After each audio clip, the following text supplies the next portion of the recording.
안녕하십니까. 수험생 여러분 고생 많으셨습니다. 올해 9급은 이제 이 시험으로 모든 게 종결이 됐는데 이 9급 행정학과 관련해서는 지방직 문제는 선생님이 수업 시간에 다뤘던 주제들이 다 그대로 출제가 됐기 때문에 선생님 수업을 잘 따라오신 분들은 만점도 가능했을 것이라고 판단됩니다. 물론 이제 어제 시험을 보고 나서 문자를 보낸 수험생들도 보면 대부분 95점, 100점 이렇게 맞아서 선생님도 대단히 기분이 좋았습니다. 일단은 이 문제 자체는 워낙 쉽게 출제된 거고, 그래서 올해 행정학은 합격권에 있는 수험생들이라면 90점 이상은 당연히 맞아야 될 이런 문제로 출제됐다고 보입니다. 그러면 우리가 한 문제씩 정리를 좀 해보도록 하겠습니다. 1번 직위분류제에 대한 설명으로 옳은 것만을 모두 고르면, 일단은 여러분들이 직위분류제는 직무 중심으로 공직을 분류하는 제도죠. 직무 중심인데 이 직무 중심이라는 게 두 가지로 이루어져 있습니다. 하나는 직무의 성질, 직무의 성질을 또 다른 말로 직무의 종류라고도 이야기를 합니다. 그리고 또 하나는 직무의 곤란도, 난이도, 책임도, 중요도, 여기에 따라서 직무를 먼저 구분하죠.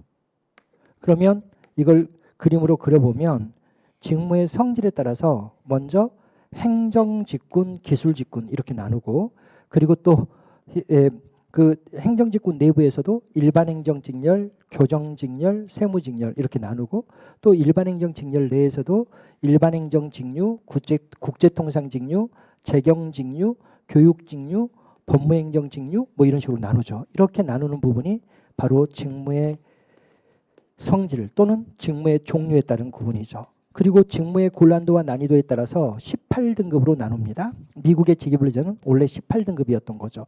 이렇게 직무의 곤란도와 난이도에 따라서 직무의 곤란도, 난이도 이런 것에 따라서 등급을 딱 이렇게 구분해 나가는 것이 바로 직위분류제죠. 이렇게 직무를 나눠놓고 그리고 어떻게 한다? 이 직무에 적합한 인재를 뽑는다는 거예요. 이 직무에 적합한 인재를 뽑고 또 이 직무에 적합한 인재를 내부에서 승진시키거나 외부의 민간 전문가와 경쟁을 통해서 승진시키고, 그 다음에 또 여기에 적합한 인재를 내부와 외부의 행위자들 간의 경쟁을 통해서 승진시켜 나가는 이런 공직분류제도가 바로 직위분류제죠.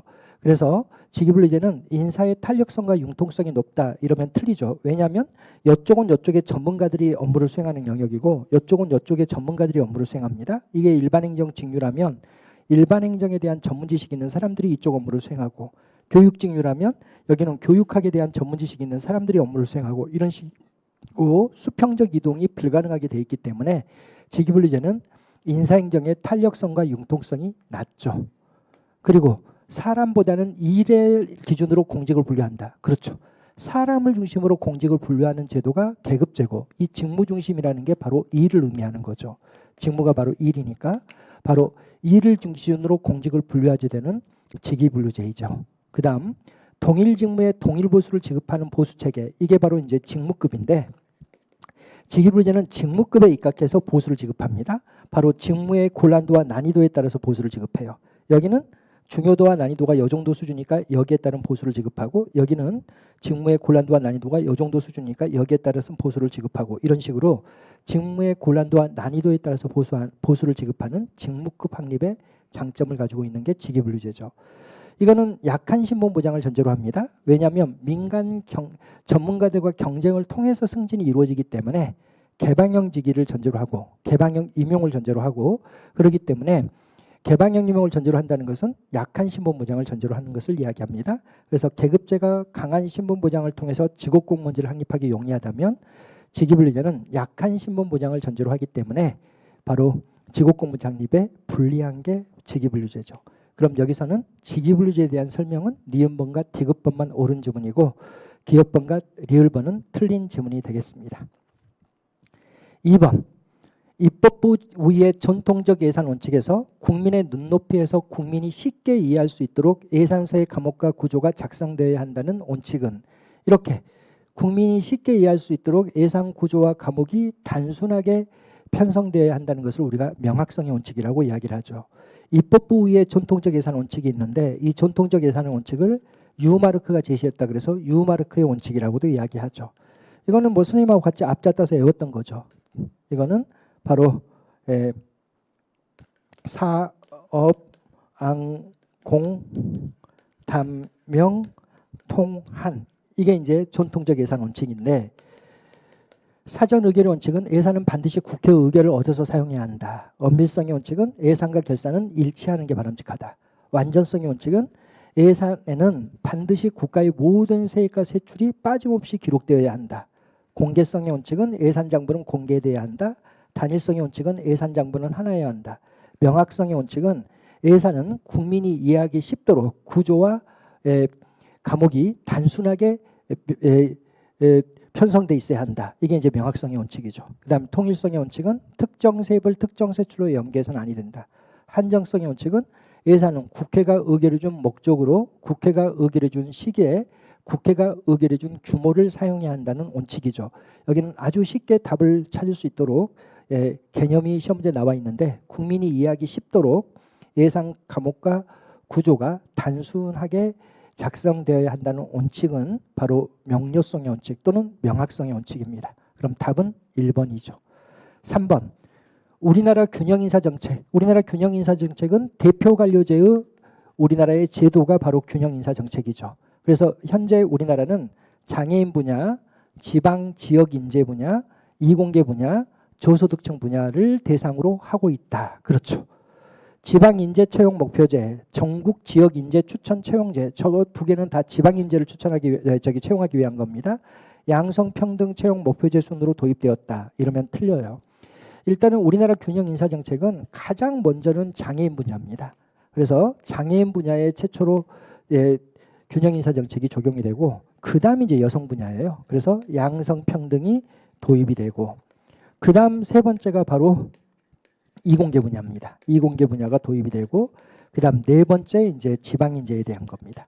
지방인재와 관련해서 바로 여기에 나와 있는 것처럼 지방인재 추천 채용 목표제도 있고 지방인재 추천 채용제도 있고 지방인재 채용 목표제, 지방인재 추천 채용제가 그 다음에 도입이 되고 그 다음 가장 마지막에 도입된 게 바로 문재인 정부에서 도입됐던 저소득층 분야죠. 저소득층 분야가 가장 마지막에 도입이 됩니다. 그러면 2번은 틀린 거죠. 3번 장애인 구분 모집제는 선발 예정 인원의 일정 규모를 장애인만 응시하도록 구분하여 시험을 실시한다. 그 규모가 바로 3.4%로 돼 있죠. 그래서 모든 시험에서 3.4%는 장애인들만 구분 모집해서 채용하도록 하고 있죠. 그다음 사회적 소수 집단의 공직 진출을 위한 지원 정책으로 대표관료제의 적용 사례라고 할 수 있다. 그렇죠. 그럼 여기서는 2번만 틀리고 나머지는 다 맞는 지문이 되겠습니다. 4번 하우스의 경로 목표 모형에서 부하들의 욕구를 배려하고 그들의 복지에 관심을 가지며 구성원들의 인간관계를 강조하는 리더십은 하우스의 경로 목표 모형하고 허쉬와 브랜차드의 성장 순기론을 구별하라고 선생님 여러 번 이야기를 했습니다. 하우스의 경로 목표 이론은 경로 목표 모형. 이거는 리더십을 몇 개로 나눈다 그랬어요? 4개로. 첫째, 지시형 리더십. 그 다음 두 번째로는 지원형 리더십. 세 번째로는 참여형 리더십. 네 번째로는 성취형 리더십. 이렇게 이제 4가지로 나누고 있는 게 하우스의 이론이죠. 반대로 이것과 구별해서 여러분들이 공부해야 되는 게 허쉬의 성장 승기론 이렇게 우리가 이야기를 하는 이론이 있는데 이론은 지시형 리더십 그 다음에 설득형 리더십 세 번째로는 참여형 리더십 네 번째로는 이임형 리더십 이렇게 이제 4가지로 구분이 됩니다. 그러면 여러분들이 선생님이 어디를 외우라 그랬냐면 성취형이 들어가면 하우스의 이론이고 이임형 리더십이 들어가면 허쉬의 이론이다. 허쉬의 이론이 더 쉬운데 허쉬는 부하의 성숙도가 아주 높으면 어떻게 해야 된다. 모든 고난을 부하에게 이임해야 된다 해서 이임형 리더십을 제시하고 있다. 가장 마지막 단계로. 그 다음에 여러분들이 지시형 리더십은 뭐겠어요? 리더가 일일이 사물을 배분하고 통제하는 리더십이 지시형 리더십입니다. 지원형 리더십은 리더가 부하들의 복지를 고려하고 부하들을 배려하는 리더십이 지원형 리더십. 참여형 리더십은 리더가 부하들을 의사결정 과정에 참여시켜주는 리더십이 참여형 리더십이고, 그 다음에 성취형 리더십은 리더가 부하들에게 성취 욕구를 자극시켜 나가는 리더십이 바로 성취형 리더십이에요. 여기에 나와 있는 것처럼 부하의 욕구를 배려하고 그들의 복지에 관심을 갖는 리더십은 지원형 리더십이죠. 근데 이 지원형 리더십을 지금 시험 문제에서는 후원형 리더십이라고 이렇게 출제를 한 거죠. 그래서 선생님이 늘 이야기했지만 앞자 따서 암기해가지고 시험 문제를 풀 수 있다고 생각하면 절대 안 됩니다. 행정학은 다 이래요. 똑같은 단어를 다른 식으로 표현해가지고 출제하는 경우가 워낙 많기 때문에 행정학을 앞자 따서 공부한다. 그럼 여러분들은 무조건 필패예요. 물론 선생님도 앞자 따는 게 있죠. 한 5개 내외로.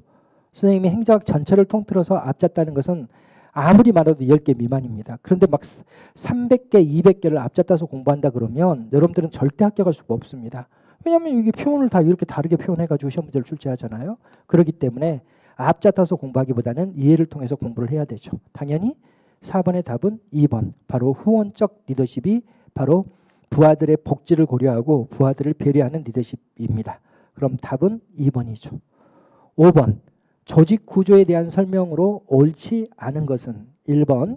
이음매 없는 조직은 내부적 필요에 의해 조직 단위와 기능을 분산적으로 설계한다. 이음매 없는 리더십, 이음매 없는 조직, 이음매 없는 조직은 린덴이라는 학자가 제시하는데 이 린덴이 분산적 조직을 구별해요. 분산적 조직이 있고 이게 이제 바로 전통적 관료제라고 여러분들이 생각하시면 됩니다. 그리고 자기가 제시하는 조직 유형은 이음매 없는 조직인 거죠.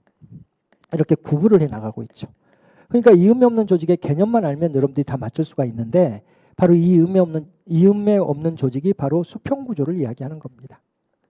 수평 구조를 우리가 이음매 없는 조직이라고 한다. 이렇게 이제 여러분들이 보시면 돼요. 분산적 조직은 관료제 조직이어서 이렇게 철저하게 사무가 분업화되어 있다는 거예요. 분업화를 여기서 분산적이라고 이야기하는 거죠. 그리고 철저하게 계층화되어 있는 거예요. 분업화되어 있고 계층화되어 있는 조직이 바로 관료제, 분산적 조직인 거고 이음매 없는 조직은 이게 아닙니다. 수평 구조예요. 수평 구조인데 선생님이 늘 수평 구조 팀제를 이야기할 때 어떻게 이야기를 했어요? A라는 사람, 인사 전문가, B라는 사람, 예산 전문가, C라는 사람, 기획 전문가, D라는 사람, 조달 전문가, E라는 사람, 기술 전문가. 이러면 이 사람에게 인사 업무를 교육시켜 주는 겁니다. 그 다음에 여기 인사 업무를 교육시켜 주고 이 사람은 다른 구성원에게 예산을 교육시키고 그 다음에 이 사람은 다른 구성원에게 조직을 교육시켜 주고 그리고 이 사람은 다른 사람들에게 기술을 교육시켜 주는 거예요. 그렇게 되면 모든 구성원이 모든 기능을 다 수행하는 거예요. 모든 구성원이 모든 기능을 다 수행해서 분업화가 돼 있지 않는 거예요. 이 분업화가 돼 있지 않는 조직을 우리가 이음매 없는 조직이라고 이야기합니다. 이러면 갑자기 환경에서 예산 업무가 늘어나면 모두가 예산 업무하러 가는 거고 갑자기 환경에서 기획 업무가 늘어나면 모두가 기획 업무하러 가는 거고 이런 게 바로 이음매 없는 조직입니다. 그래서 이음매 없는 조직은 첫째, 뭐가 안 돼 있다. 분업화가 안 돼 있다는 것을 우리가 이음매라고 이야기하는 거예요. 분업화가 돼 있지 않고 그 다음 두 번째로 이것은 또 이 조직 간에 자유롭게 정보 유통이 이루어지는 것을 또 이음매 없는 조직이라 그래요. 이 조직에서 이 조직으로 자유롭게 정보를 유통하고 또 이 조직의 정보를 이 조직이 가져가고 이런 건 언제 가능한 거예요? IT 기술이 발달하게 되면 인터넷 기술을 통해 가지고 자유롭게 정보 유통이 이루어지잖아요. 그러면 이 조직과 이 조직 간의 칸막이가 없어진다는 거예요. 바로 자유로운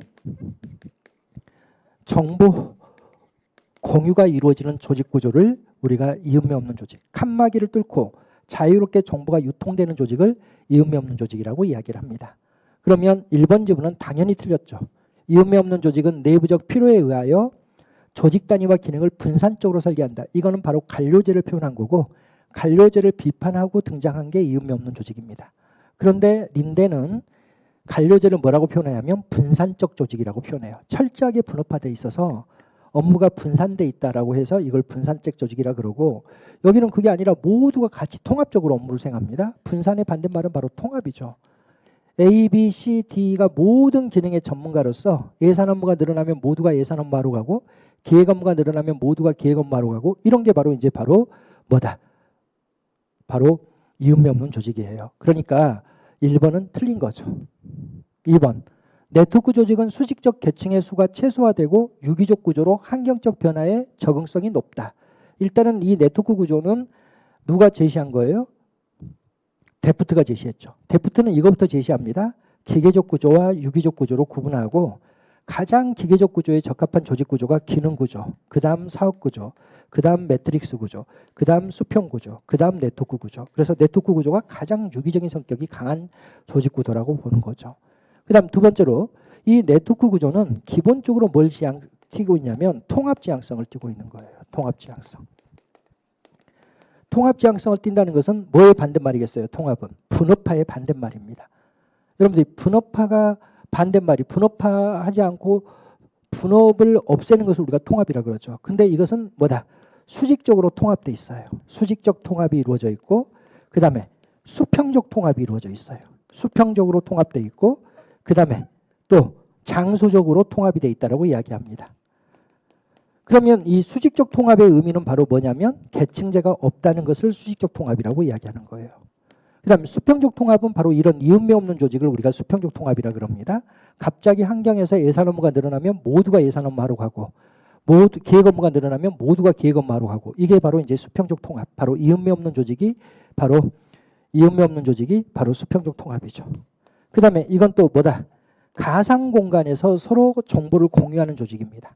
그러면 장소적으로도 물리적 공간의 차이로 인해서 정보가 공유되지 않는 일이 벌어지지 않겠죠.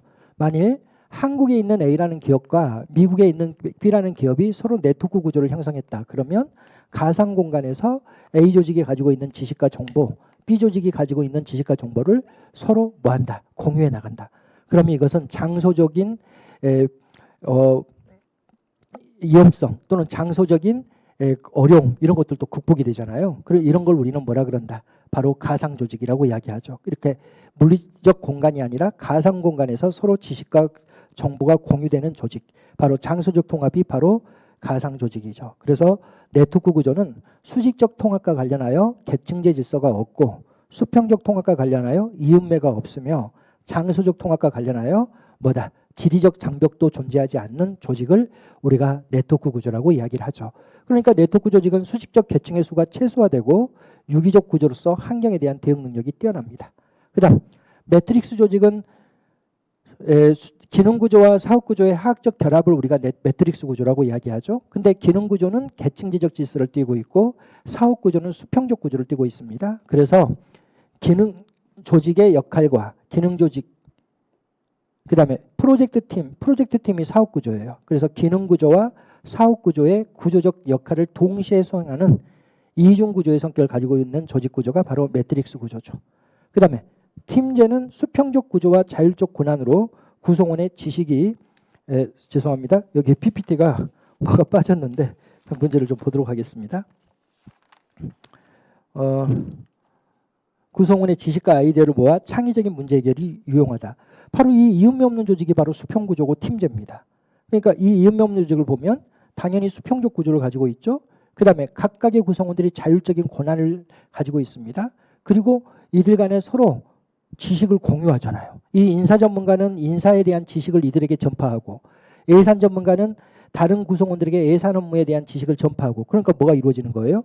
지식의 공유가 이루어지는 거고 그리고 이렇게 다양한 지식이 공유되면 어떻게 된다? 창의적인 아이디어 개발에 유용합니다. 그래서 기본적으로 4번도 맞는 지문이죠. 그럼 여기서는 1번만 틀린 지문이고 나머지는 다 맞는 지문이 되겠습니다. 6번.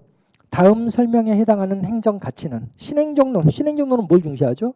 사회적 형평성과 고객에 대한 대응성을 강조하는 행정 이론이 바로 신행정론이죠.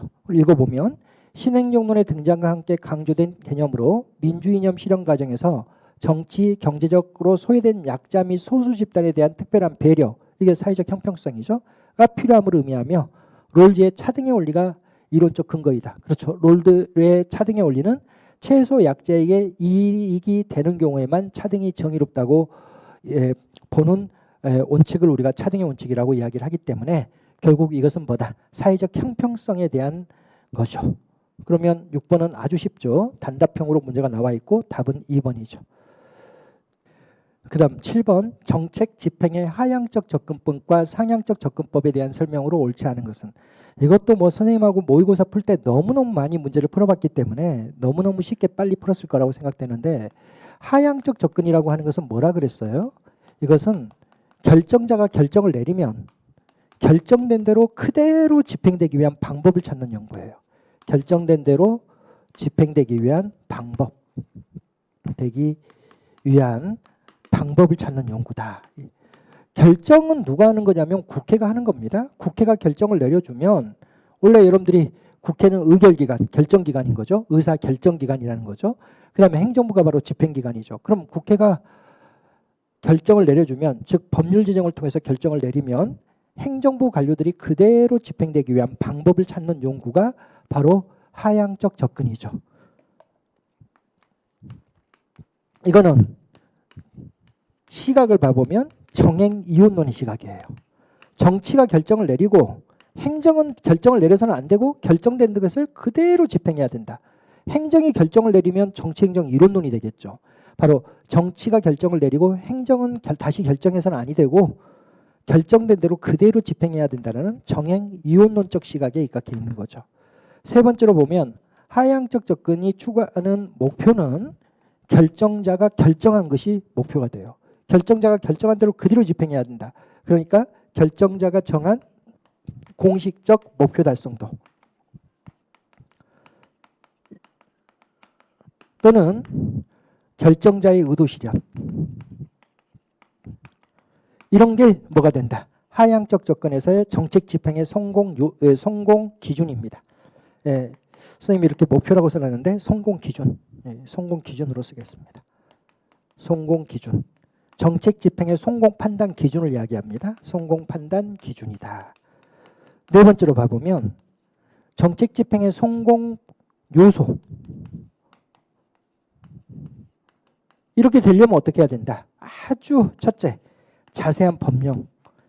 국회가 결정을 해줄 때 아주 자세하고 구체적으로 결정을 해줘야지만이, 만일 추상적으로 결정을 해주면 집행 과정에서 그걸 새롭게 재해석해 나가거나 또는 상황에 맞게 정책의 내용을 새롭게 결정해 버리기 때문에 자세한 법령을 가지고 있어야 되고, 그 다음에 두 번째로는 목표와 수단 간의 인과관계를 가지고 있어야 돼요. 목표와 수단 간의 인과관계.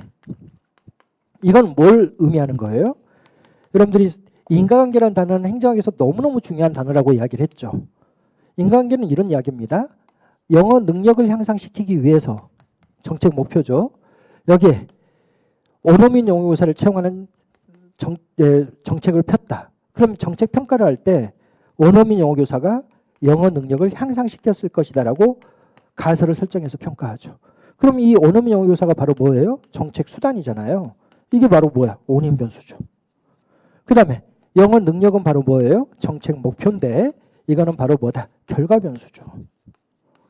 이렇게 원인 변수와 결과 변수의 관계, 원인의 인자와 결과의 가짜를 합쳐서 우리가 인과관계라고 이야기해요.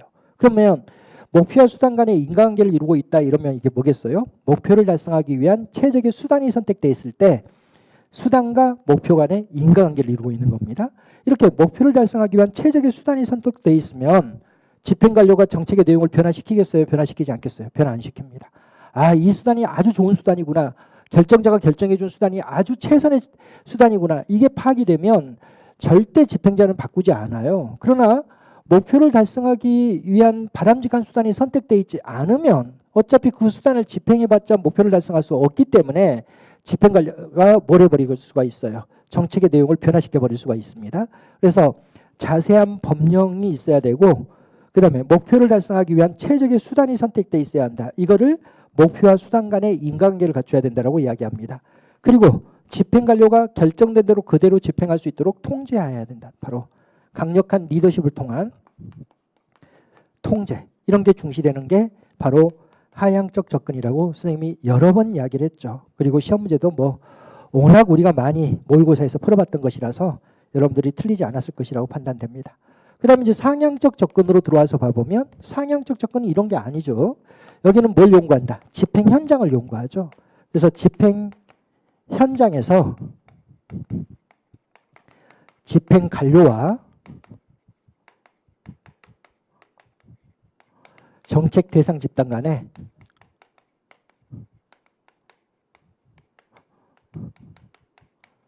상호작용을 자세하게 기술하는 연구죠. 이걸 기술하는 연구입니다. 여기는요, 집행 현장에서 집행관료가 정책 대상 집단이 강력하게 저항하면 정책을 축소하기도 하고 정책을 분할하기도 하고 이렇습니다. 근데 축소는 뭐예요? 결정입니다. 축소 결정. 분할은 뭐예요? 분할 결정. 또 정책 대상 집단의 강력한 저항에 부딪혀서 집행관료가 결정한 대로 그대로 집행하지 못하고 정책을 연기 결정할 수도 있는 거죠. 이렇게 정책 집행 현장에서 집행관료와 정책 대상 집단을 자세하게 수술하게 되면 정책이 변화되는 것을 우리가 파악할 수가 있어요. 그러니까 이것은 그 시각이 어디에 있냐면 바로 국회가 정책을 결정해 준다 하더라도 집행관료가 정책 대상 집단과 상호작용을 통해서 정책의 내용을 변화시켜 나가는 것을 자세하게 소술하는 연구이기 때문에 이거는 정행 이론론이죠. 정치도 결정을 내리지만 바로 집행관료들도 결정을 내린다. 그 다음 세 번째, 여기에 성공 판단 기준은 바로 뭐다? 바로 문제 해결 정도입니다. 여기 집행관료와 정책 대상 집단 간의 상호작용을 통해서 집행 문제가 해결된 정도. 집행 문제의 해결 정도를 뭐로 본다? 성공 판단 기준으로 보는 거죠. 그 다음 네 번째로 성공 요소로 보면 집행관료가 전문 지식을 갖추고 있어야 돼요. 집행관료의 전문 지식과 그리고 또 집행관료가 뭘 가지고 있어야 되냐면 문제 해결 능력을 가지고 있어야 돼요. 문제 해결 능력을 통해서 이걸 통해서 바로 정책을 상황에 맞게 변동시키는 것. 이 정책 변동이 바로 뭐다? 정책 집행의 성공 요소라고 보는 거죠. 그럼 이것만을 놓고 우리가 문제를 풀어보면 하향적 접근은 정책 결정자의 의도와 목표를 중시한다. 그렇죠. 결정자가 결정한 대로 그대로 집행해야 된다는 것은 결정자의 의도를 실현해야 된다는 거고 또 결정자가 정한 공식적 목표를 달성했는지를 중시하는 겁니다. 상향적 접근법은 집행 과정을 이해하기 위해 일선 집행관료의 행태에 주목한다. 그렇죠. 일선 집행관료와 주민 간의 상호작용. 그래서 집행관료가 이렇게 행동을 했더니 정책 대상 집단이 이렇게 저항을 했다. 그 저항에 대해서 집행관료는 이렇게 또 반작용이 이루어졌고 그 반작용에 대해서 주민들은 또 이런 모습을 보였다. 이런 것들을 자세하게 기술하기 때문에 집행관료의 행태에 주목하고 있는 거죠. 하향적 접근은 목표와 수단 간의 긴밀한 인간관계. 바로 목표를 달성하기 위한 최적의 수단이 선택되어 있을 때 하향적 접근이 적용되기 용이한 거죠.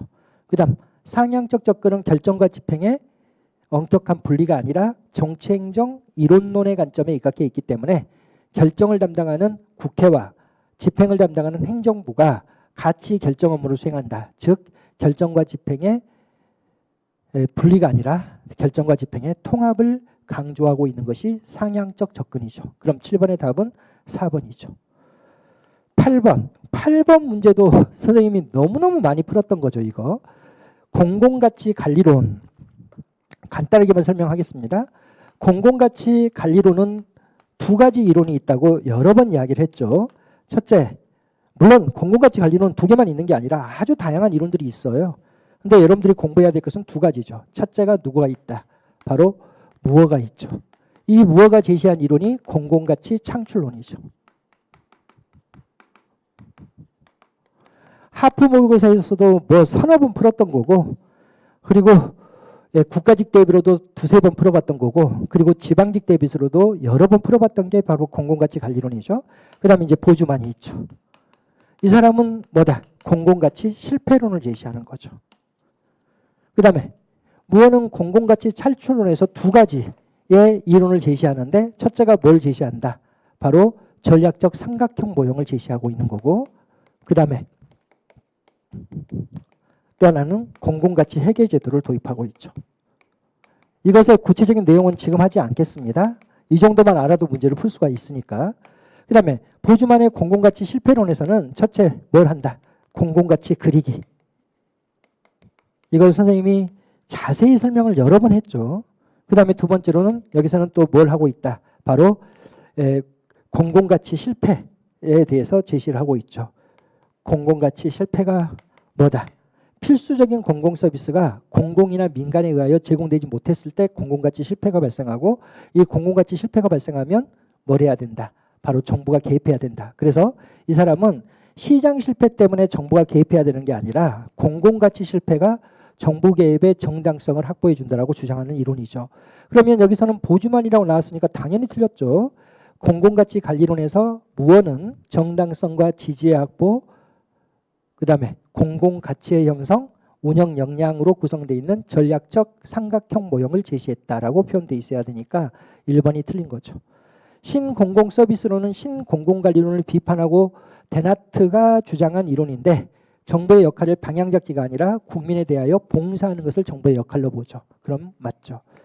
유거버넌스론은 정부와 민간 그리고 NGO 간 상호 신뢰관계에 기초한 협력적 네트워크를 강조한다. 그렇죠.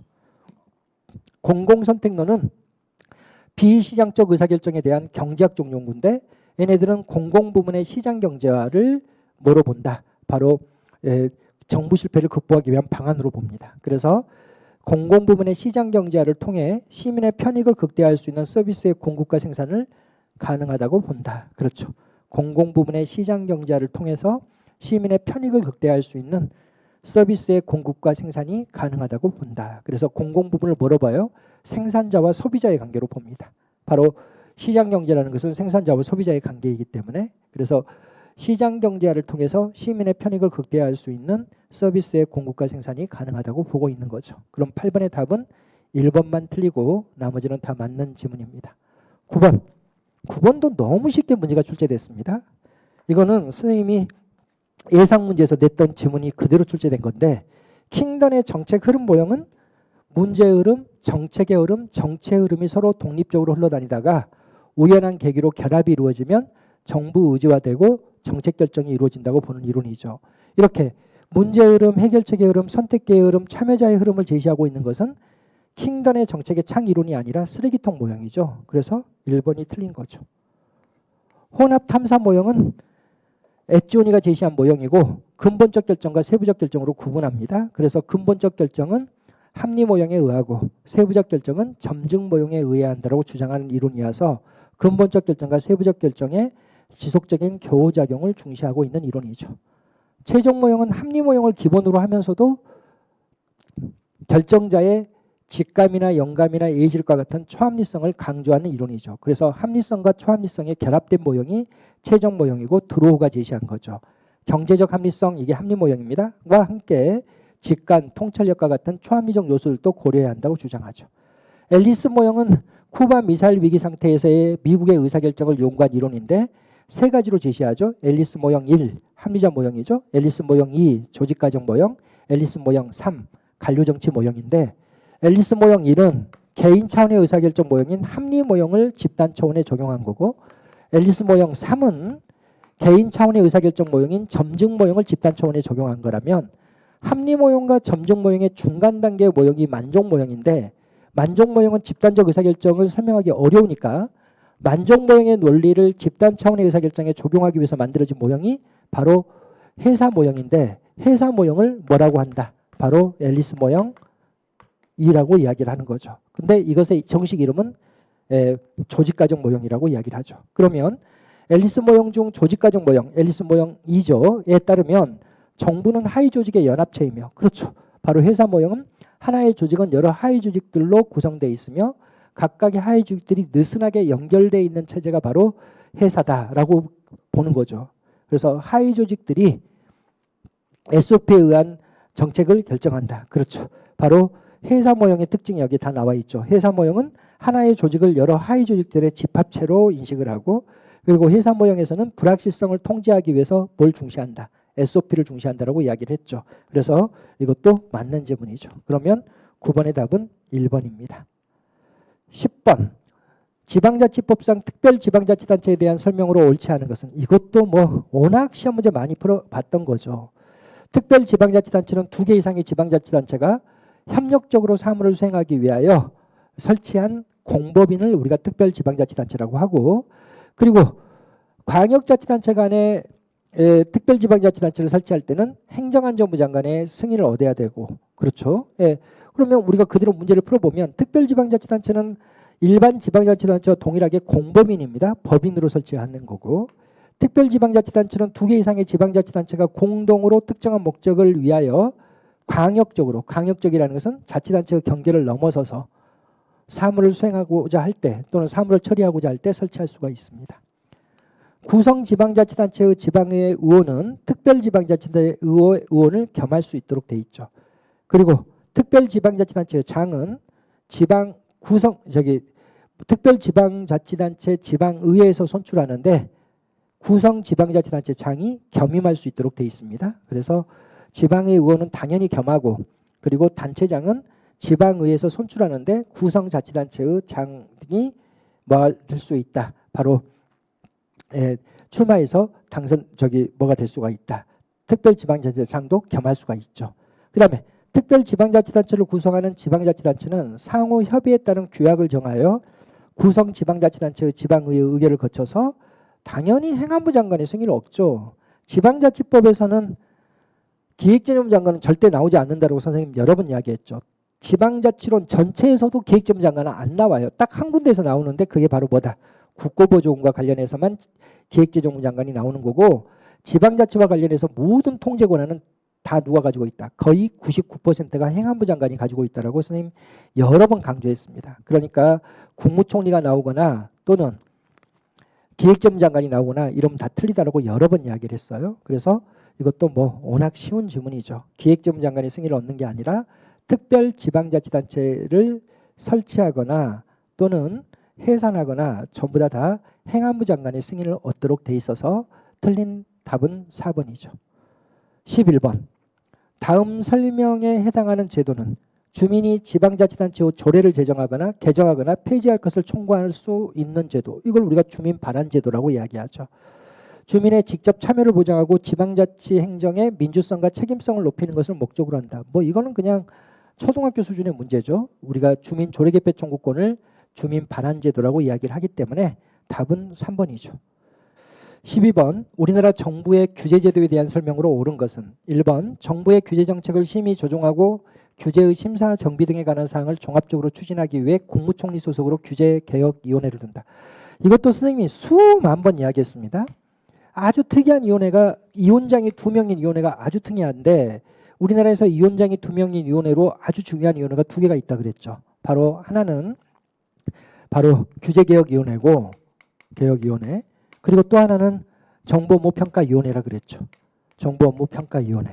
이거는 위원장이 2명이에요. 한 명은 국무총리고 또 한 명은 민간 전문가고 이렇습니다. 근데 여기에 차이점은 뭐라 그랬냐면 규제개혁위원회는 국무총리 소속 대통령 소속 위원회고 정보업무평가위원회는 국무총리 소속 위원회다. 그래서 선생님이 이거를 바꿔서 시험 문제 엄청 많이 내기 때문에 반드시 명확하게 공부해야 된다라고 수만 번 이야기했던 것이 바로 그대로 출제가 된 거죠. 그래서 여기는 대통령 소속이지 국무총리 소속이 아닙니다. 규제 일몰제는 뭐예요? 전속해야 될 필요성이 없는 규제는 규제를 신설하거나 강화하고자 할 때 규제의 전속 기한이나 재검토 기한을 설정하는 제도를 규제 일몰제라 그러고 우리나라는 규제 일몰제를 채택하고 있는데 5년 이내로 규제의 전속 기간을 설정하도록 돼 있다라고 이야기를 했죠. 바로 규제 일몰제는 규제의 전속 기한 또는 재검토 기한을 정하고 규제의 타당성을 주기적으로 5년 이내로예요. 그래서 우리나라는 규제 일몰제가 5년제로 돼 있기 때문에 5년 이내로 규제의 타당성을 주기적으로 검토하도록 하는 제도이죠. 그러면 틀렸죠. 규제의 전속 기한 또는 재검토 기한을 정하고 규제의 타당성을 주기적으로 관리하는 제도입니다. 3번 질문은 워낙 시험 문제 많이 나왔기 때문에 여러분들이 다 아시죠. 네거티브 규제는 뭐죠? 법에 뭐뭇 하지 말라라고 정해져 있는 거예요. 그럼 뭐뭇 하지 말라라고 돼 있다 그러면 그걸 제외하고는 다 할 수 있는 것이 되기 때문에 원칙 허용 예외 금지가 네거티브 규제고 포지티브 규제는 법에 뭐뭇 할 수 있다라고 규정되어 있는 것인데 이거는 법에 써져 있는 것만 할 수 있다는 것이 되는 것이기 때문에 원칙 금지 예외 허용의 형태죠. 그러니까 틀렸죠. 규제 샌드박스 제도는 이건 언제 우리나라가 도입을 하냐면 코로나 때 도입한다. 그래서 선생님이 이것도 아주 강조해서 가르쳐 줬습니다. 규제 샌드박스 제도는 뭐라 그랬어요? 신제품이나 신서비스를 제공할 때 일정 기간 동안에 규제를 유예하는 제도. 예전에 여러분들이 백신 같은 것은 사람의 몸에 들어가는 것이기 때문에 임상실험 3상까지 거쳐야지만이 시판할 수 있다 이렇게 돼 있어요. 그런데 코로나 때는 백신이 너무 급하기 때문에 새롭게 만들어지는 백신 제품에 대해서는 임상 3상을 거치지 않고도 시판할 수 있다 이렇게 해요. 그럼 이런 게 뭐예요? 바로 신제품이나 신서비스에 대하여 일정 기간 동안 규제를 완화하고 있는 거죠. 이걸 우리가 규제 프리즘 제도라고도 이야기한다라고 이야기를 했습니다. 이게 특히 언제 강조됐던 거냐면 코로나 때 백신 개발 또는 코로나 때 치료제 개발과 관련해서 대단히 논의가 많이 됐던 제도고 그때 우리나라에 이미 도입된 제도죠. 여기에 나와 있는 것처럼 특정 신기술을 활용한 새로운 서비스 또는 제품과 관련된 기존 규제의 적용을 일정 기간 동안 면제 또는 완화해 주는 제도다. 그래서 규제 프리존 제도라고 해서 선생님이 수업 시간에 아주 강조했던 거죠. 그럼 답은 4번이죠. 그 다음 13번 행정기관위원회에 대한 설명으로 옳지 않은 것은 행정위원회에 대한 건데 이 위원회도 여러분들이 종류가 대단히 중요하다 그랬습니다. 일단은 행정위원회가 있는데 이게 있고 그 다음에 의결위원회가 있고 그 다음에 자문위원회가 있고 물론 이거 말고도 조정위원회도 있고 그리고 이제 미국에 있는 독립규제위원회도 있는데 이 세 가지를 중심으로 우리가 정리를 해보면 행정위원회는 뭐다?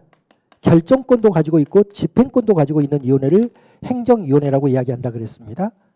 그러니까 어떤 데가 바로 대표적이라 그랬어요? 공정거래위원회. 선생님이 이거 그림 그릴 때 어떻게 그렸어요? 이건 어떻게 그려야 된다 그랬어요? 이렇게 그려야 됩니다. 이렇게. 결정은 누가 하는 거예요? 여러 위원들이 합의를 통해서 합니다. 그리고 이 결정된 내용을 집행하는 곳이 있어요.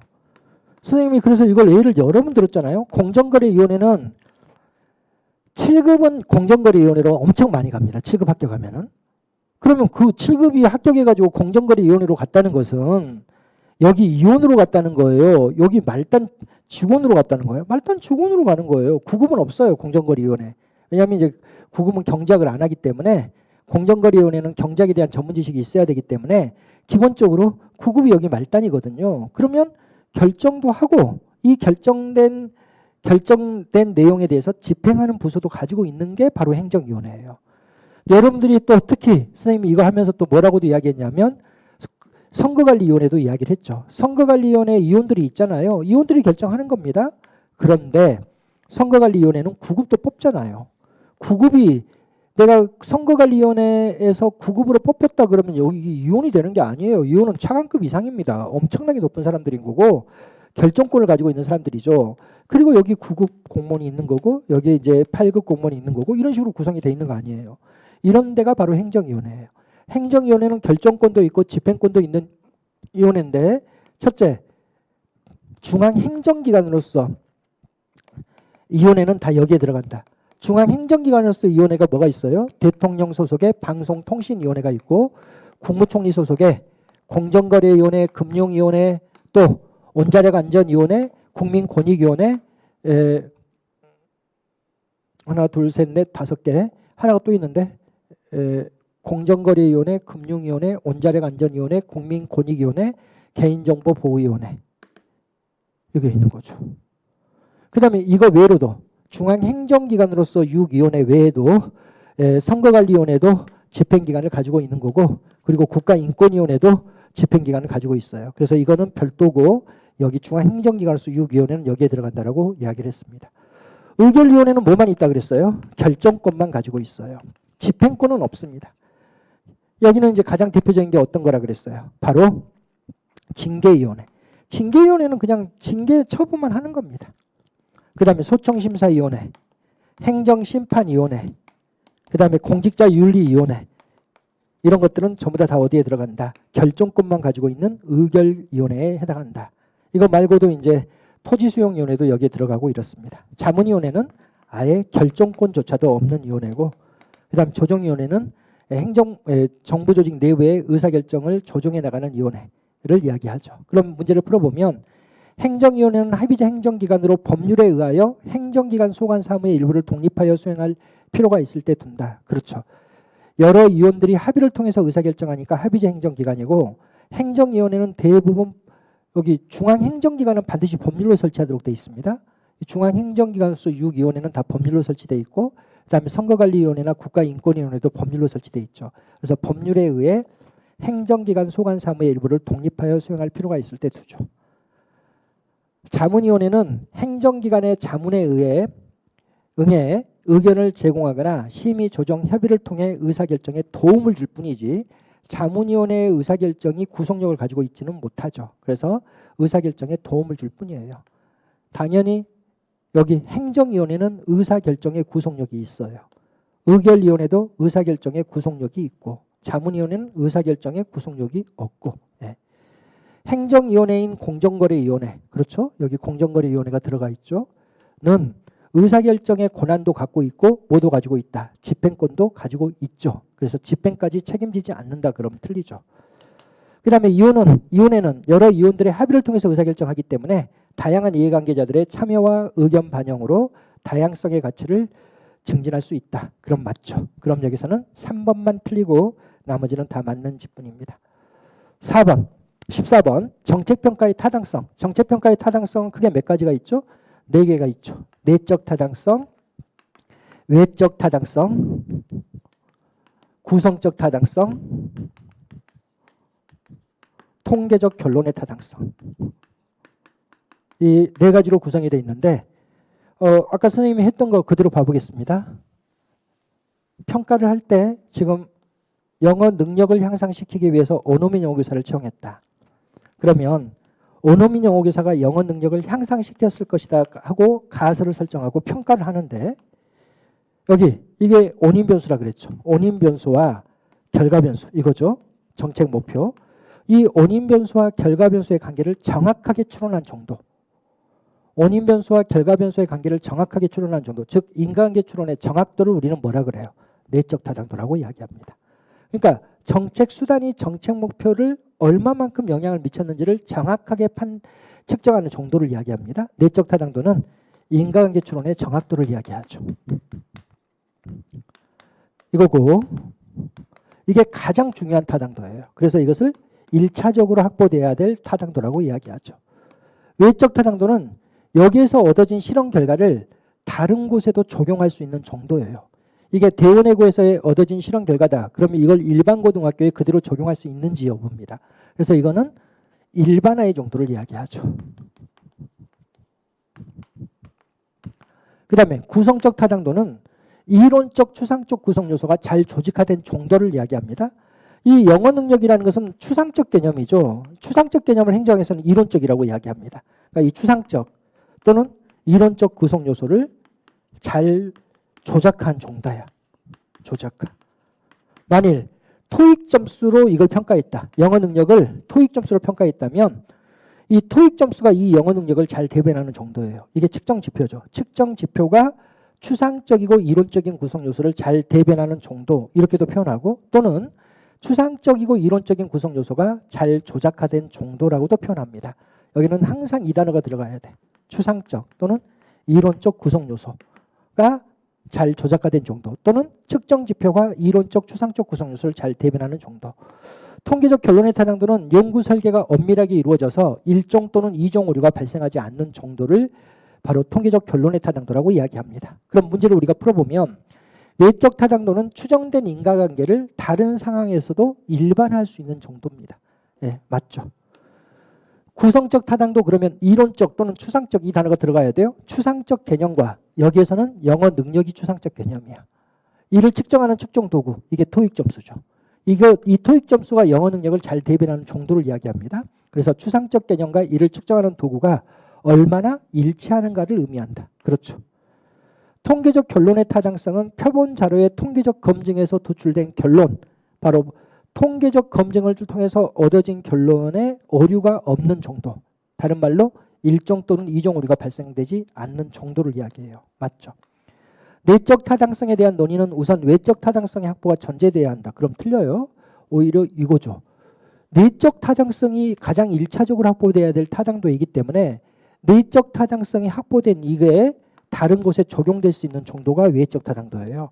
그러니까 외적 타당성에 대한 논의는 우선 내적 타당성 확보가 전제돼야 돼. 그러니까 내적 타당성, 원인 변수와 결과 변수 간의 추론을 정확하게 한 정도로부터 파악된 이 결론이 다른 곳에 적용될 수 있는 정도가 외적 타당도이기 때문에 바로 외적 타당성에 대한 논의는 우선적으로 내적 타당성, 즉 가장 1차적으로 확보돼야 될 타당성인 내적 타당성의 확보가 전제되어야 하겠죠. 그럼 14번의 답은 4번만 틀리고 나머지는 다 맞는 지문입니다. 15번. 우리나라 정부의 예산제도에 대한 설명으로 옳은 것은 해계년도는 매년 3월 1일부터 다음 해 2월 28일까지다. 말도 안 되죠. 우리나라는 2024 해계년도 아니 2025 해계년도 그럼 뭐예요? 2025년 1월 1일부터 12월 31일까지. 그래서 우리나라가 정말 잘 만들어져 있다고 선생님 여러 번 이야기를 했습니다. 미국은 이렇게 안 돼 있다고 여러 번 이야기를 했죠. 미국은 아마 2월 10일인가 끝날 거예요. 그러니까 2028, 26 해계년도 그러면 2026년 2월 10일부터 시작해가지고 그 다음에 2027년 2월 9일 날 끝나고 이런 나라도 있어요. 근데 우리나라는 너무너무 잘 만들어져 있다고 선생님이 여러 번 이야기를 했습니다. 1월 1일부터 12월 31일까지. 그래서 우리가 헷갈리지 않도록 딱 픽스되어 있는 게 바로 우리나라의 정부 예산제도라고 이야기를 했죠. 2번. 예산안 국회 제출 기한은 헌법상은 해계년도 개시 90일 전까지 행정부가 국회에 예산안을 제출하도록 돼 있고 국가재정법은 해계년도 개시 120일 전까지 제출하도록 돼 있다. 이것도 선생님이 수업 시간에 수십 번, 수백 번 강조했던 거죠.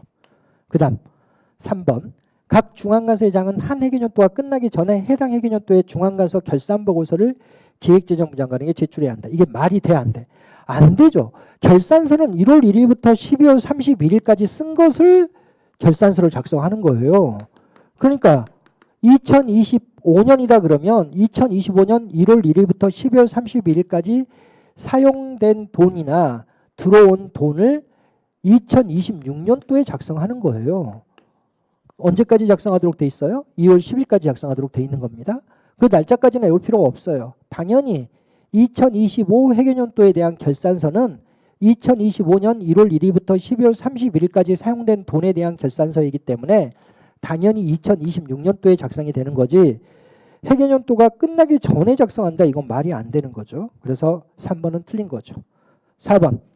해계년도 개시 전까지 예산안이 국회에서 의결되지 못할 경우 우리나라는 전년도에 준해서 사용하죠. 바로 준예산 제도가 적용되고 있으니까 4번도 틀린 지문이죠. 그러면 2번만 옳은 지문이고 나머지는 틀린 지문입니다.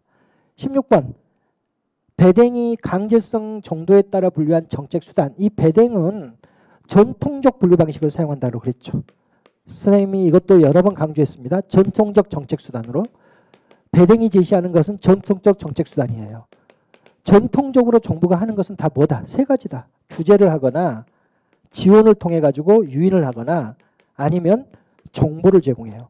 정보 제공을 통해서 뭘 하거나 망신을 주거나 불량식품을 만든 회사에 대해서 회사의 이름을 공개해서 망신을 주거나 이게 전통적인 정부 방식입니다. 이건 전통적 정책 수단이고 선생님 책에도 나와 있고 문제로도 우리가 단원별 천재 문제에서 다 봤던 거죠. 그런데 현대적 정책 수단은 이거는 이제 지금은 13개로 확장이 된 거예요. 왜냐하면 이건 뭐야? 정부가 직접 하는 거야. 정부가 통제하거나 정부가 지원하거나 정부가 정보를 제공하거나 이건 당연히 정부가 하는 건데 현대적으로는 어떻게 된다? 민간의 활용이 이루어져요. 민간의 활용. 그러니까 전통적 정책수단에 비해서 현대적 정책수단이 훨씬 더 커지는 거죠.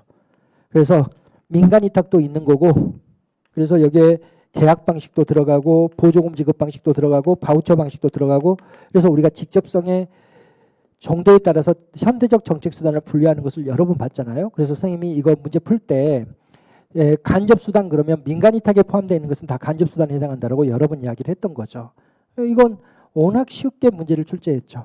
물론 어떤 선생님 책에는 이런 거 나와 있지도 않고 처음 본 것이다 이렇게 생각하고 막 그런 사람도 있다던데 그건 잘못된 책을 가지고 공부했기 때문에 그런 겁니다. 행정학을 100페이지짜리 200페이지짜리 요약서로 공부한다는 것은 나는 합격하기 싫습니다 이 말하고 똑같은 거예요. 그걸로 어떻게 합격이 됩니까? 절대 그러지 못합니다. 그 책에는 빠진 게 부지기수고 그게 시험 문제에 나오고 그렇기 때문에 여러분들이 공부를 약간 막 이렇게 요약서로 또 앞자 따서 해가지고는 절대 해결이 안 됩니다. 당연히 여기는 뭐가 답이겠어요? 종교적 도구가 답이죠. 규제적 도구, 그 다음에 유인적 도구. 유인적 도구가 바로 경제적 도구예요. 바로 보상, 지원 이런 거니까. 그 다음에 이제 정보 제공이 정보적 도구죠. 그러면 2번이 틀린 지문이죠. 17번. 중앙정부의 일반회계에 대한 설명으로 옳지 않은 것은 정부 예산은 일반회계와 특별회계로 구분이 됩니다. 근데 일반회계와 특별회계는 어떻게 구분이 된다 그랬어요? 세입과 세출로 구분이 돼요. 일반회계 세입은 주로 뭐다? 조세 수입으로 하죠. 일반회계 세출은 뭐다? 세출은 일반적인 국가활동이에요.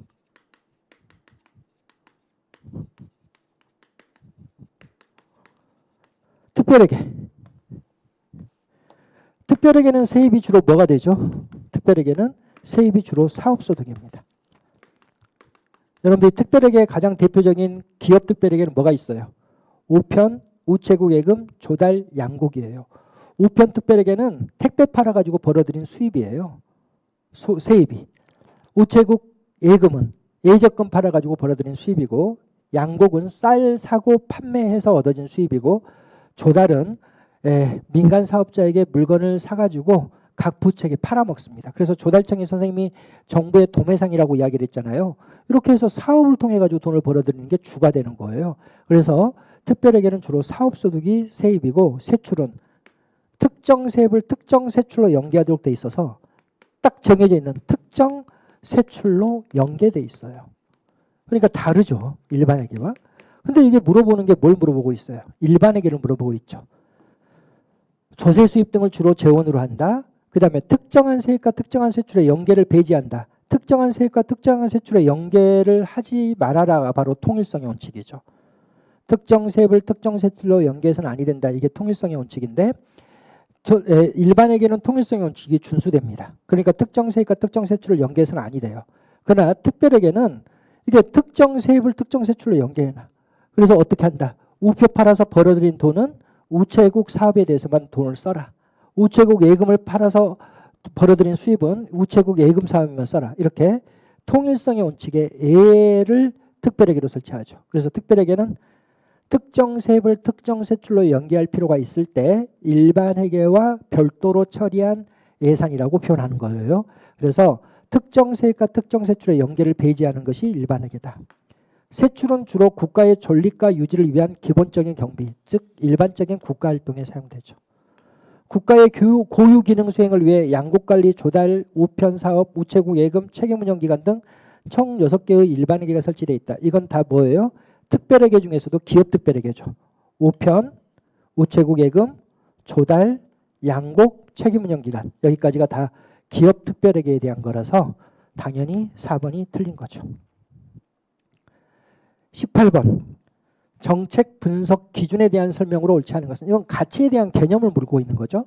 효과성은 목표 달성도를 이야기하죠. 정책 대안이 의도한 목표를 어느 정도 달성할 수 있는가를 판단하는 기준이다. 그렇죠. 대응성은 고객의 요구에 대응하는 것을 이야기합니다. 고객의 요구, 고객의 만족을 얼마만큼 충족시켜 줄 수 있는 것인가에 대한 기준입니다. 그래서 정책 대안이 여기서 수혜 집단은 고객을 이야기해요. 고객의 요구를 어느 정도 반영하고 있는지를 판단하는 기준이다. 실현 가능성은 정책 대안의 집행 가능한 정도를 이야기합니다. 그래서 정책 대안의 내용이 충실히 집행될 수 있는가를 판단하는 기준이죠. 능률성이란 최소의 투입으로 최대의 산출을 가져올 수 있는 대안을 판단하는 기준이 능률성 기준이에요. 여기처럼 정책 대안에 따른 비용과 편익이 상이한 개인과 집단에게 얼마나 고르게 배분될 수 있는가를 판단한다. 이렇게 배분과 관련된 것은 형평성이죠. 비용과 편익이 얼마만큼 상이한 집단에게 고르게 공평하게 분배되어 있는가를 판단하는 기준은 능률성 기준이 아니라 바로 공평성 기준이기 때문에 18번의 답은 4번입니다. 19번. 우리나라 공무원 구분에 대한 설명으로 옳은 것은 임용 주체와 경비 부담을 기준으로 국가공무원법과 국가공무원과 지방공무원으로 나누며 지방공무원의 임용권자는 지방의 의장도 포함된다. 그렇죠. 일단 국가공무원은 대통령과 각부 장관이 임명을 합니다. 각부 장관, 6급 이하는 각부 장관이고 소속 장관이고, 그리고 5급 이상은 대통령인데, 그런데 또 법에 뭐라고 돼 있어요? 상급 이하는 소속 장관에게 임할 수 있다고 해서 현재 우리나라는 고위 공무원만 대통령이 임명하는 거고 상급 이하 공무원은 다 소속 장관이 임명합니다. 바로 대통령 이렇게 임명하죠. 지방 공무원은 누가 임명한다? 바로 단체장이 임명하고 다만 지방의회 소속 공무원에 대해서는 의회 의장이 임명하는 거죠. 그 다음에 국가공무원은 국비로 경비를 충당하고 지방공무원은 지방비로 경비를 부담해 나가는 것이기 때문에 임용주체와 경비 부담을 기준으로 국가공무원과 지방공무원으로 나뉘고 지방공무원의 임용권자는 단체장뿐만 아니라 지방의 의장도 포함되죠. 그 다음에 이제 우리나라의 가장 일반적인 공무원 구분은 자격과 능력에 따라서 임용되고 신분보장을 받는 공무원인 경력직 공무원과 그 외의 공무원인 특수 경력직 공무원으로 구분이 됩니다. 경력직 공무원은 또 일반직 공무원과 특정직 공무원으로, 특수 경력직 공무원은 정무직 공무원과 별정직 공무원으로 구분이 되죠. 일반직 공무원은 기술 연구 또는 행정 일반 업무를 수행하는 공무원이다. 그래서 기술 연구가 들어가 있다는 걸 반드시 알아두라고 선생님이 수업 시간에 수천 번 이야기했습니다. 그 다음 특정직 공무원은 특수 업무를 수행하는 공무원인데 다만 뭐다? 자격과 능력에 따라서 임명되고 신분보장을 받지만 특수 업무를 수행하는 공무원이다. 해서 법관, 검사, 군인, 경찰, 소방, 그리고 교육, 그 다음에 경호처 공무원들, 그리고 헌법재판소 재판관이 아니라 연구관, 그 다음에 외무공무원, 이런 사람들이 바로 이 특정직 공무원에 들어가 있습니다. 특수경력직 공무원은 자격과 능력에 따라서 임용되는 것도 아니고 신분보장을 받는 것도 아닌 공무원인데, 먼저 정무직 공무원인데, 정무직 공무원은 선생님 세 가지로 나눠서 공부해야 된다 그랬죠. 첫째, 선거에 의해서 취임되거나, 두 번째, 취임 시 국회의 동의를 요하거나, 세 번째, 고도의 정책결정 업무를 담당하거나 이를 보조하는 공무원, 바로 이들이 누구다? 차관급 이상이다. 이렇게 공부를 했습니다. 그 다음에 마지막으로 별정직 공무원은 비서관, 비서 등의 보좌 업무를 수행하는 공무원을 별정직 공무원이라고 한다 그랬죠. 보면 기술, 연구 또는 행정 일반 업무를 담당하는 공무원은 별정직 공무원이 아니라 일반직 공무원이고, 일반직 공무원은 경력직 공무원에 들어가겠죠. 그럼 이 부분이 잘못되어 있는 거죠. 그 다음에 특정직 공무원은 헌법재판소, 연구관, 경찰, 군무원 다 맞습니다. 특수 분야의 업무를 담당하는 경력직 공무원이죠. 경력직 공무원에 특정직 공무원이 들어가 있는 거죠. 정무직 공무원은 대통령, 국무총리 등 선거로 취임하거나 임명할 때 국회의 동의가 필요한 공무원으로 이들은 특수경력직 공무원에 들어가죠. 바로 이 특수경력직 공무원에 정무직 공무원이 들어가 있기 때문에 그럼 답은 1번만 옳은 거고 나머지는 다 틀린 지문이죠. 20번 데이터 기반 행정, 이게 최근에 대단히 중시돼서 선생님이 지방직 대비 모의고사 때 이거를 한번 봤죠. 데이터 기반 행정을 다른 말로 우리가 뭐라고도 이야기하냐면 증거 기반 행정이라고도 이야기해요. 증거 기반 행정. 일단은 이 데이터 기반 행정은 뭐하고, 이 증거 기반 행정, 이것은 뭐하고 대립되는 표현이냐면 이게 의견에 기반을 둔 행정, 이것과 대립됩니다. 의견에 기반을 둔 행정은 자신의 뭐다? 주관적 의견이나 경험, 이 주관적 의견이나 경험에 의해서 정책 결정을 하는 거, 이거를 뭐라고 하고 의견에 기반을 둔 행정이라 그러고, 이 증거 기반 행정 또는 데이터 기반 행정은 이게 아닙니다. 반드시 뭘 한다? 데이터를 파악해서, 이 데이터를 우리가 증거라고 이야기합니다. 증거를 파악해서 이 증거에 기반을 두고 정책 결정을 하는 것이 바로 증거 기반 행정 또는 데이터 기반 행정. 미국은 증거 기반 행정이라고 이야기하고 우리나라는 데이터 기반 행정이라고 이야기를 합니다. 그러면 보면 우리나라는 2020년 데이터 기반 행정 활성화에 관한 법률을 제정하였다. 그렇죠. 우리가 최신 법령 특강에서도 이 법률의 내용을 좀 봤습니다. 데이터 기반 행정이란 공공기관이 생성하거나 취득하여 관리하고 있는 데이터를 수집하고 분석하여 뭐한다? 정책 결정에 활용한다. 바로 데이터에 기반을 두고 정책 결정한다. 이겁니다. 그래서 데이터 기반 행정이 바로 증거에 기반한 정책 결정을 이야기하는 거죠. 그 다음에 데이터 기반 행정이란 데이터 분석뿐만 아니라 결정자의 경험 이런 거 안 봐요. 이 결정자의 경험이라든지 주관적 의견에 의해서 결정을 하는 것을 의견에 기초한 행정이라 그래요. 이 의견에 기초한 행정을 비판하고 등장하는 것이 증거 기반 행정 또는 데이터 기반 행정인 겁니다. 그러니까 경험에 근거한 의사결정이 아니라 데이터에 근거한 의사결정인 거죠. 그래서 정책 결정자의 주관 경험에 근거한 의사결정이 아니라 데이터 분석을 통하여 의사결정하는 것을 지향하며 객관적이고 가학적인 행정을 구현하고자 한다라고 표현되어 있어야 되기 때문에 3번이 틀린 거죠. 4번. 행정안전부 장관은 데이터 기반 행정을 체계적으로 추진하기 위하여 데이터 기반 행정 활성화를 위한 기본 계획을 3년마다 수립해야 한다. 여러분들 이것 좀 알아두셔야 되겠습니다. 데이터라든지 지능 정보와 데이터 기반 기본 계획, 데이터 기반 기본 계획, 데이터 기반 행정 기본 계획.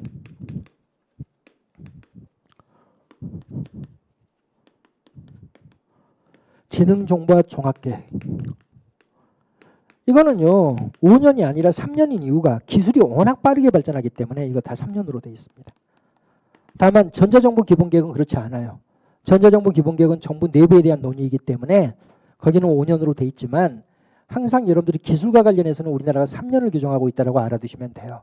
왜냐하면 기술의 속도가 발전 속도가 워낙 빠르기 때문에 5년 전에 세워놓은 계획을 그대로 수행하는 것은 상당히 어려움이 있습니다. 그러니까 3년마다 기본 계획을 수립하도록 한다. 데이터 기반 행정 기본 계획도 그렇고 지능 정보화 종합 계획도 그렇다. 그렇게 여러분들이 알아두시면 됩니다. 그럼 4번은 맞는 지문이죠.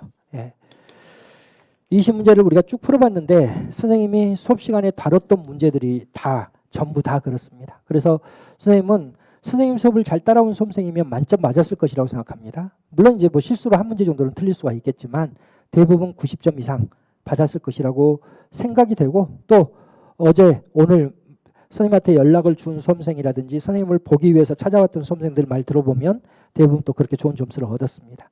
공부는 절대로 공짜가 없습니다.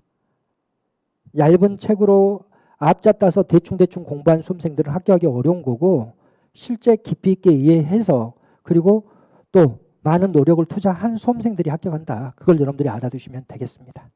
여기까지 해설 강의를 진행하고 여러분들이 어찌됐건 시험을 보고 상당히 힘들 텐데 몸과 마음을 잘 추스리시기 바랍니다.